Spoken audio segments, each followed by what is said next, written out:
వచ్చినప్పుడు పెన్షన్లు మనం సచివాలయాలు ఇస్తున్నా కానీ రాలేదు, డబ్బులు రాకుండానే హడావుడి చేసేసి పేపర్లో ఫోటోలు వేసి మంచాల మీద కూడా తీసుకొచ్చి మీడియాలో వచ్చింది. అదే రకమైన సినారియో రేపు కూడా ఉండొచ్చు. కాబట్టి ఆ ప్రాబ్లం రాకుండా ఉండేదానికి మనం ఖచ్చితంగా చర్యలు తీసుకొని వాళ్ళందరికీ కూడా సమాచారం ఇవ్వండి. మీరు ఎక్కడికి రావాల్సిన అవసరం లేదు, ఇంటి దగ్గరే ఉండండి. మేమే స్వయంగా మీ ఇంటి వద్దకు వచ్చి పెన్షన్లన్నీ కూడా ఇంటి దగ్గర ఇస్తామని చెప్పేసి వాళ్ళకి భరోసా కల్పిస్తాం. ఆ భరోసా కల్పిస్తే ఎవరు ఏం చెప్పినా కానీ ఎవరు బయటకు రారు. ఎందుకంటే 2-3 నెలల నుంచి కొంచెం డిస్టర్బెన్స్ నడిచింది కాబట్టి వాళ్ళ కొంత ఆదరణ అయితే ఉంటుంది. అందులో ఈసారి అమౌంట్ 7,000 పెరిగింది కాబట్టి 7,000కి వాళ్ళు ఆతృత ఎక్కువగా ఉంటుంది, ఎప్పుడెప్పుడు తీసుకుందామా.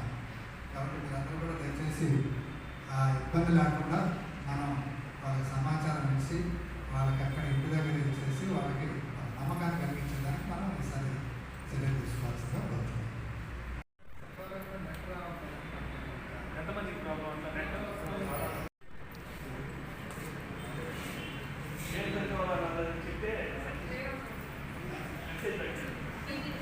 అవన్నీ స్క్రీన్ షాట్ పెట్టండి, ఎప్పుడో పెట్టండి, అది ఇప్పుడు పెట్టండి ఫ్రెష్. అందరూ కూడా ఎవరైతే నెట్ రావట్లేదో ప్రాబ్లం ఉన్నాడు గ్రూప్లో స్క్రీన్ షాట్. రేపు 1వ తారీఖు మన ఆంధ్రప్రదేశ్ ప్రభుత్వం నూతనంగా పెంచిన పెన్షన్ని పంపిణీ చేసేదానికి మార్గదర్శకాలు విడుదల చేసింది. అందులో భాగంగా సచివాలయ సిబ్బంది ద్వారా ఇంటింటికి పెన్షన్లు పంపిణీ చేయమని ఆదేశాలు వచ్చున్నాయి. ఈ సందర్భంగా ఈరోజు సచివాలయ సిబ్బంది అందరికి కూడా సమావేశం నిర్వహించి వారందరికీ కూడా ఇన్స్ట్రక్షన్స్ ఇవ్వడం జరిగింది.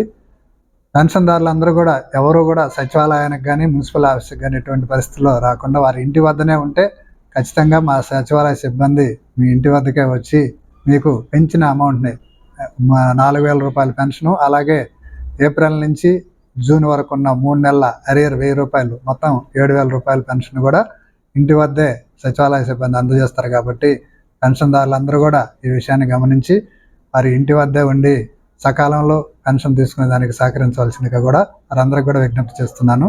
అలాగే ప్రజాప్రతినిధులు కూడా మా సచివాలయ సిబ్బంది వెంట ఉండి పెంచిన పెన్షన్ని లబ్ధిదారులకు అందించే దాంట్లో కూడా వారు కూడా సహాయ సహకారాలు అందించవలసిందిగా ఈ సందర్భంగా కోరుకుంటున్నాను. Thank you.